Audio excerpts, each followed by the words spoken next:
Das war nicht sehr schwer. It wasn't very difficult.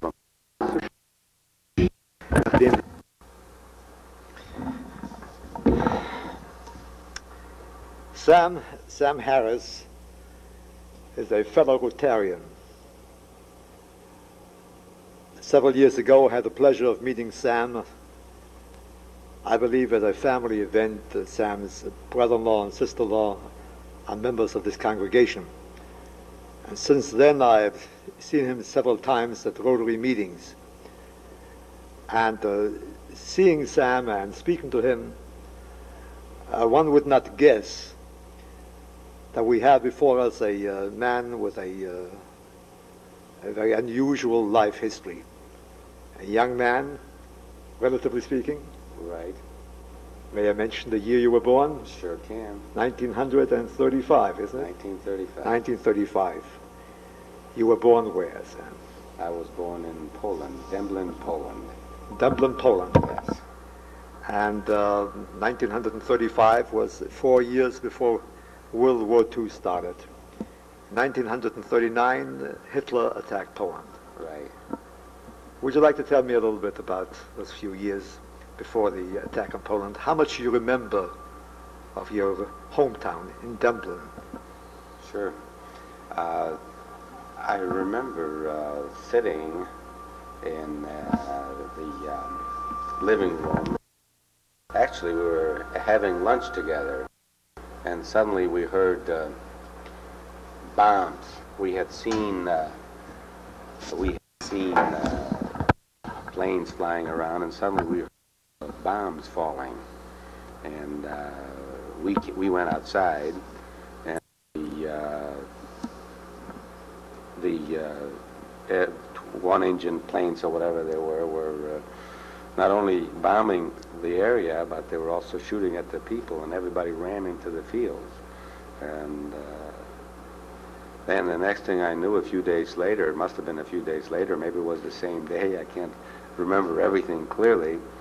I can still remember the tanks, marching soldiers, dust, going right through the streets and keep marching down the streets. Now, the town I lived in was a shtetl, a very small town. I don't know the exact size of it, but it couldn't have been more than 2,000 to 5,000 people. So you were 4 years old. I was 4 years old. These are your early recollections. September 1939, right, when Hitler attacked Poland, of course, occupied Poland in a number of days. Right. And what happened then? How much do you remember of what happened after the occupation? Well, there's certain things that I remember before that are pleasurable things, playing in the yard, and I could talk for that for a long time.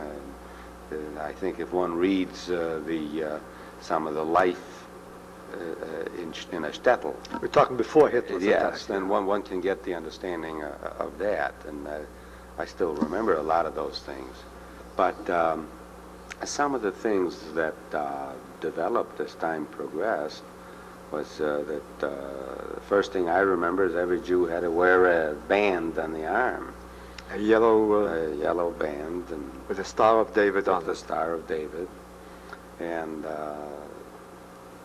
the next thing I don't know if these things are in order or not. Yes, by all means.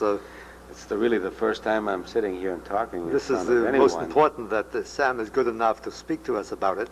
And all these years, Sam has not done this, has never written down his life history. And I have encouraged him to do so, because I think the world needs to hear the story of such an unusual life. So the things that I will be mentioning will not necessarily be in any order. They're just reflections as they are imprinted deeply in my mind, and I'm sure I'll never be able to erase them, although I don't talk about them frequently. But some of the things that I remember is that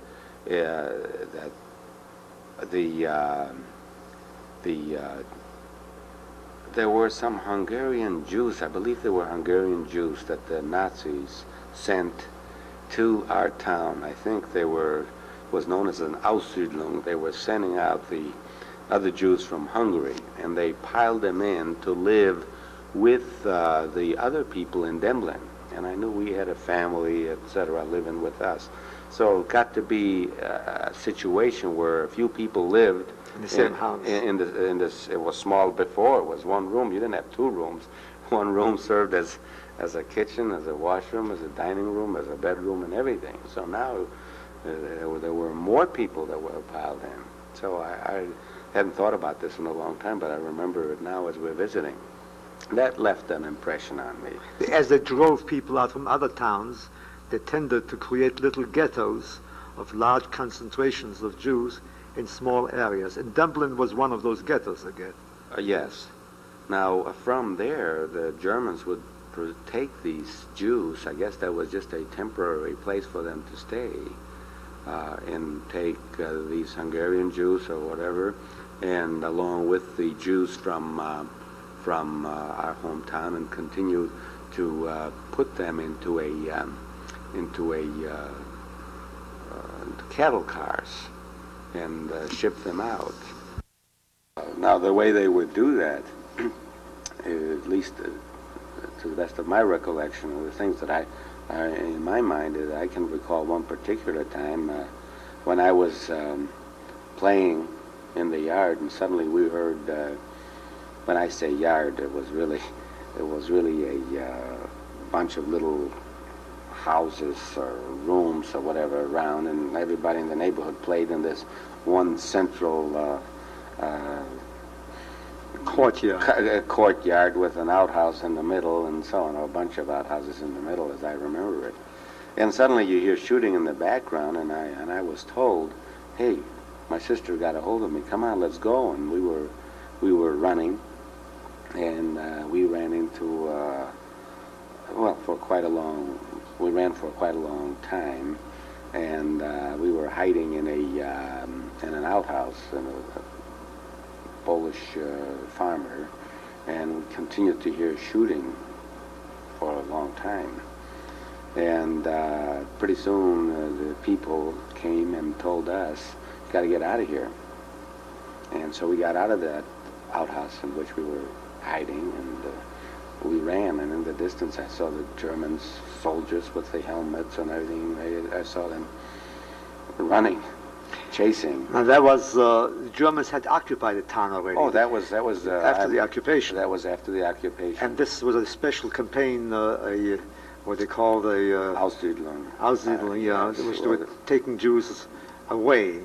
They were taking the Jews and just putting them into the cattle cars and taking them to what we now know as Treblinka and some of the other death camps.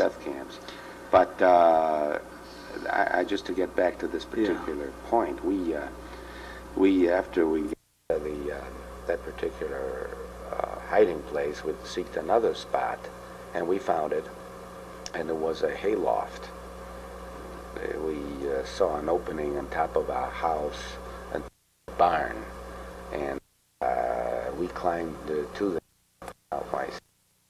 Pushed me up first, and I went to hide there, and then they came along with me, and there we dug ourselves into the hay so they wouldn't find us.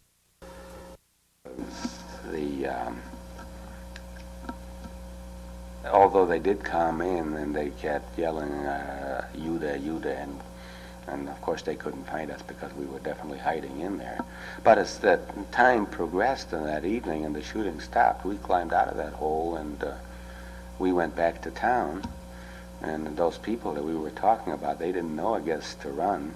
They were the Hungarians, Jews, and the Jews from town, and they didn't get away. And when we came back, we saw piles of bodies all, well, at that time I didn't know what it was. I went to sleep, and I saw piles in the distance. The next morning, when I got up, I went out, and I saw definitely hundreds and hundreds of bodies piled up, and not only in front of our yard, the people that we were playing with, but the whole town was just laying full of bodies completely. And the townspeople were going around and stripping other people watches or any rings, etc. But I remember distinctly that right in front of our house,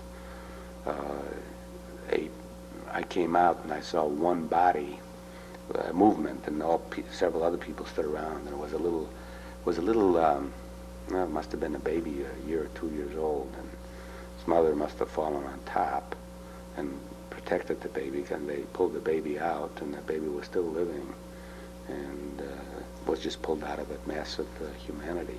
This is one of the things. Early memories. Oh, well, yes, that's why we were still living in town and before I got involved in concentration camps, and it's something that I can't erase from my mind. It's one of the real early, maybe it wasn't so early, Yeah. but it's certainly an item. Well, tell me this, I'm quite certain since you were so young, the sequence of events is not quite clear.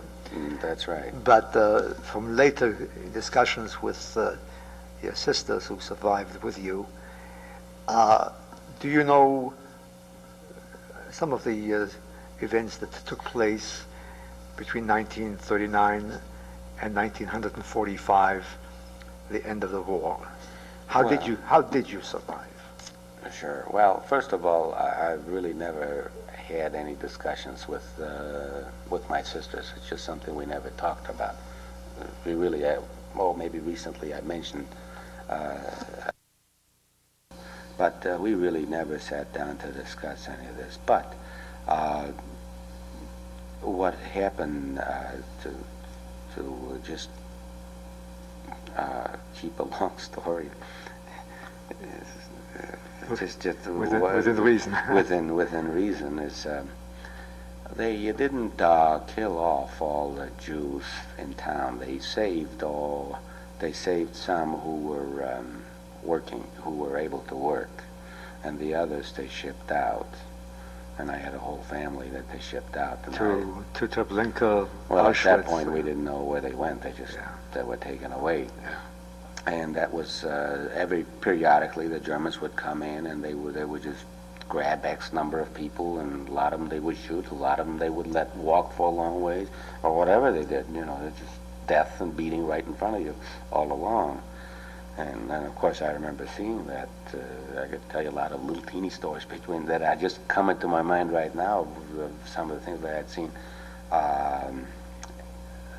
had seen there. But in getting on with your question, what happened afterwards, my sister, I have a sister who still survived, I have two sisters who survived me, who are living now.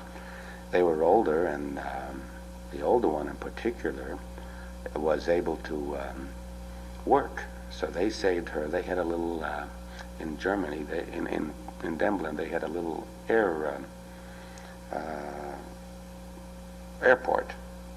And they divided the people in another Ausstellung, another time when they were coming in to get the Jews.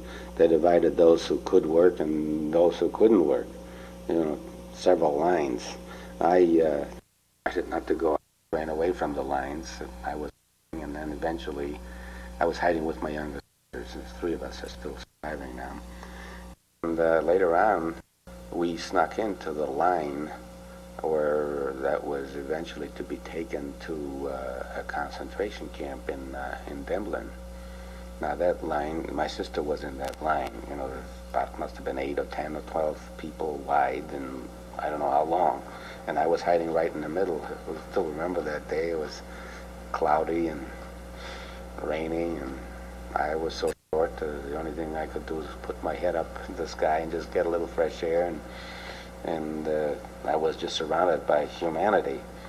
And eventually I did end up in the concentration camp, although I had to sneak in, and that would take another long time to tell you on how I got in there. But there was a concentration camp in Demblin, which was a working camp. It had SS soldiers or whatever, and every day the people would leave this place and they would go to work at the airport or whatever they had to do. Mm-hmm. When I say they, as I was small, my job was to hide and not to be seen. I didn't really go. Oh, it's the perpetual of hiding. That's because exactly. If only those who were capable of work were permitted to live for a while. Yes. You were the age of 5 and 6. We're talking now between... Maybe by that time I was 7. I can't tell you exact age. Between 1939 and 45, you were between 4 and 10. When the war broke out, you were 4 years old, and when the war was over, you were 10. So in a sense, you were not an able-bodied man. I had to hide in the Demblin concentration camp because there was no work for me, and I had to hide under beds. I did not get food. My food would have to be shared with me by my older sister.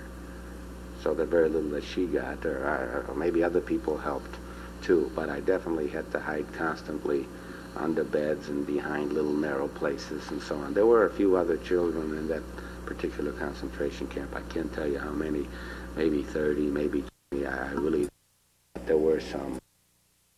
Contact with them, if any survivor, if there were any survivors. There were, so from that particular concentration camp, there were about 5 children that survived, and 5 or 7 that survived, because in the process of transfer, as the Russians got closer to the Demblin concentration camp, they took the working people there and they shipped them to Częstochowa, which was another working concentration camp. And they were making bullets, and there, well, if I can get started there, that would take me probably a long time. Did you get there too? Were you in Częstochowa? Well, I got there, and that's, I was in that Częstochowa concentration camp, but the point that I wanted to bring out is that those children that were in the first concentration camp, in Demblin, what happened is they shipped us in 2 different shipments and travel cars to Częstochowa, and when we were there, they divided us up, again with whips and lines and everything, and they divided us, you go this way, you go that way, and I was just in a line. I was in the second transport group, and that's when there were only about 5 kids, and I was safe. Now, the first group that was sent out, all the children were well, I heard later they held their hair and they shot them, and they were all shot. And that in itself is quite a story, and what had happened and how I was able to survive and so on. Tell me this now. Sure. When you were shipped from Demblin to Częstochowa, yes, did you lose contact with your sisters, or were your sisters shipped with you? The reason I was shipped in the second, or transported with the second group, is because my sister was also with that second group. And she was able to take you with her?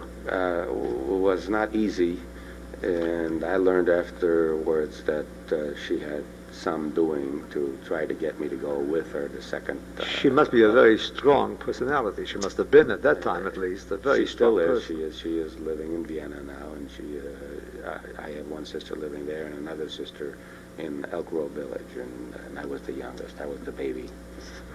And then my older sister in Elk Grove Village was not, at that point, she was also too young to work, but a little bit older, maybe 2 years older than I, and she had to, she could already do a little work, maybe if she lied about her age. Since we are speaking about your sisters, yes. Your father, what happened to your father? Well, I had several other brothers and sisters and cousins and aunts and uncles. They were all shipped with one of those Ausflugslungs into those cattle cars and those lines that didn't go to work at the airfield. They were shipped off and never to be heard again from. Including your father? Oh, sure. Do you remember the day of liberation, when you were liberated? Yes, very well. As a matter of fact, I wrote 2 short stories, and I've got them at home, and I was inspired by them. One of them had to do with the liberation, and I was at Disney World and with my children about last year in New Year's, celebrating New Year's, and I could see all of the explosions of firecrackers and the beauty that surrounds Disney World. And as I was looking in the sky, it was sort of hazy, and I could see the reflections of the sky, and I had with me my children and my wife, and I was obviously ecstatic in Disney World, as anybody can be. My mind really went back to the same day, where in the concentration camp at Częstochowa, where the whole town was surrounded by Russians, really. the Russians were coming in real fast. And the whole town was burning, and there was lights and bombs, and all of the Jews inside the concentration camp were feeling pretty good. Well, I learned later on that the Nazis came in and they were going to shoot us right on the spot, but the Russians came in so fast that they weren't able to do that. And one of the things I remember is the Jews running right up to the top where the Ukrainian soldiers were marching on the walls, and they took their guns away and say, "Why don't you run away with all the other ones?" And I remember my brother-in-law, my older sister's husband, going to the SS guy's home, and he came back with butter, a round loaf of butter, and he gave it to me. After the SS had left. As the liberation. What I remember about liberation, and he gave me that thing, yes. Well, you gotta look at, I didn't have a tie on, and it didn't look exactly the way I do now. We had no shoes. You gotta see it was colder when the wintertime must have been January. What we had on our feet was rags to wrap with strings, and freezing, skinny, probably looked like a little, I must have weighed skeleton. And there he is giving me this great big round ball of butter, come in squares. That was the first butter I think I'd seen. I ate the whole thing, and I think I was very sick afterwards. Yeah. So if you ask me, again, this is a subject matter. Do I remember this? Yes, I remember this very clearly, because it was 5 in the morning. All the Jews decided to break the gates. The Germans had left already, and go through the doors, and it was very foggy out. And we were going, all marching, kind of walking quiet, and we heard noises ahead. And some Jews wanted to run back, and they didn't do that. They were afraid there were still Nazis there. Yes, and suddenly somebody started talking in Russian, and they were talking back and forth, and they said, "Come on, come on," and we went right behind the lines. And of course, as we progressed behind the lines, behind the Russian lines, you could see German soldiers and Russians and tanks, and if we have, I can just talk about the miracle of that sight alone. But it was interesting that you asked, do I remember the day I was liberated, because that was one thing that was so vivid in my mind, and I sometimes would like to really delve into that. It was a Disney World effect.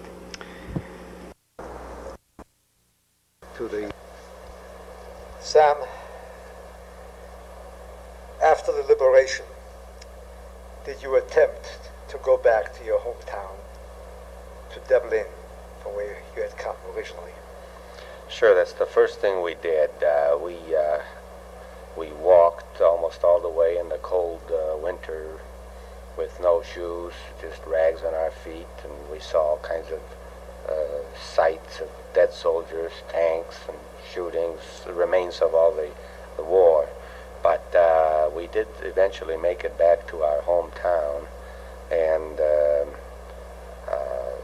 we got out of it real fast, and the reason for it is we had learned that some of the Jews had been killed by the Polish people.